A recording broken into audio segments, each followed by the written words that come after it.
merhabalar. Kanalımıza hoş geldiniz. Yine en güzel tariflerle sizlerleyiz. Bugünkü menümüzde sade kakaolu kurabiye tarifimiz var. Videoya başlamadan önce kanala abone olup bildirimleri açıp kanalımıza destek olabilirsiniz. Bu şekilde her yayınladığımız videodan ilk siz haberdar olabilirsiniz. Sade ve kakaolu kurabiye için gerekli olan malzemeler: 250 gram tereyağı, 1 çay kaşığı kabartma tozu, 1 adet yumurta, 1 su bardağı pudra şekeri, 1 su bardağı nişasta, yarım su bardağı sıvı yağ. Tüm malzemelerimizi kabımıza alalım. Aldığı kadar un ilave ederek ele yapışmayan normal bir kurabiye hamuru elde edelim.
İçin 1 kaşık kakao kullanacağız.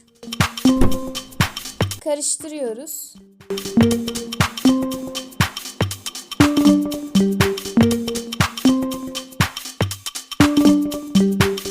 Belli bir miktarda hamuru alıp açıyoruz. İçine kakaolu hamurumuzu koyup rulo halinde sarıyoruz.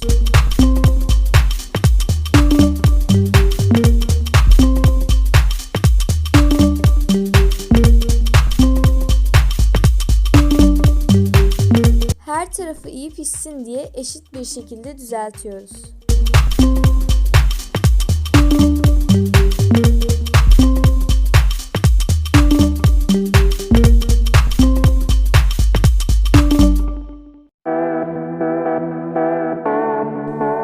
Çatal ile şekil veriyoruz. Ve eşit boyutlarda kesiyoruz.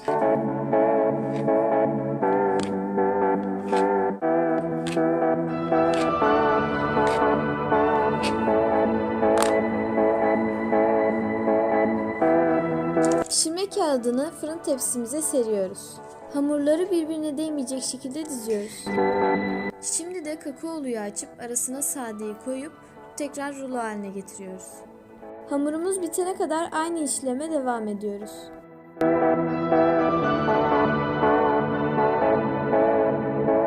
İstediğiniz şekilleri ve figürleri verebilirsiniz.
verdikten sonra daha önceden ısıtmış olduğumuz davul fırınımıza 10-15 dakika atıp pişiriyoruz. Tabi bu diğer fırınlarda farklılık gösterebilir. Kurabiyeler servise hazır. Afiyetle yiyebiliriz. İzleyen, yorum yapan herkese teşekkür ederim. Videoyu beğendiyseniz beğeni butonuna basmayı unutmayalım lütfen. Hala abone değilseniz kanalımıza abone olmayı, bildirim zilini açmayı ve paylaşmayı unutmayalım. Bir dahaki videoda görüşmek dileğiyle. Kendinize çok çok iyi bakın. Sağlıcakla kalın.